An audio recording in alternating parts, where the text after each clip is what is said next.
ఆంధ్రప్రదేశ్ ముఖ్యమంత్రి నారా చంద్రబాబు నాయుడు రాష్ట్రాల్లో నీటి వనరుల వినియోగంపై తలెత్తుతున్న వివాదాలపై స్పందించారు. సముద్రంలో కలిసే నీటిని వాడుకోవడంపై తెలంగాణ రాష్ట్రం అభ్యంతరం చెప్పడాన్ని తప్పుబట్టారు. నీరు సముద్రంలో కలిసిపోయే ముందు వాడుకోవడంలో తప్పేంటి? రెండు తెలుగు రాష్ట్రాలు నీటి కోసం కుదిపి పడితే చివరకు ఎవరికి లాభం ఉండదు అని చంద్రబాబు వ్యాఖ్యానించారు. నీటిని పరస్పర అవగాహనతో వినియోగించుకోవాలన్నది ఆయన దృష్టికోణం. గోదావరి నీటిని కృష్ణా బేసిన్కు తరలింపు చట్టబద్ధమే.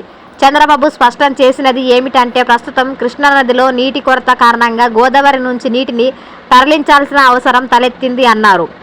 పోలవరం మినహా గోదావరి నదిపై ఉన్న చాలా ప్రాజెక్టులకు అధికారిక అనుమతులు లేవన్న సంగతి కూడా ఆయన గుర్తు చేశారు. అయితే కొత్త ట్రిబ్యునల్ ఏర్పడిన తర్వాత రాష్ట్రానికి కేటాయించిన వాటా మేరకు మాత్రమే నీటిని వినియోగిస్తున్నామని తెలిపారు. ఈ విషయంలో ఏపీ ప్రభుత్వం చట్టబద్ధంగా వ్యవహరిస్తుందని ఆయన వివరించారు. ఒకరికి ఒకరు సహకరించుకుంటేనే అభివృద్ధి, రాష్ట్రాల మధ్య శాంతియుతంగా సహకార దృక్పథంతో ముందుకెళ్లాలని చంద్రబాబు పిలుపునిచ్చారు. అవసరమైతే ఈ అంశంపై ఢిల్లీకి వెళ్లి కేంద్ర స్థాయిలో చర్చించేందుకు సిద్ధంగా ఉన్నామని ప్రకటించారు. ఇచ్చిపుచ్చుకునే ధోరణిలో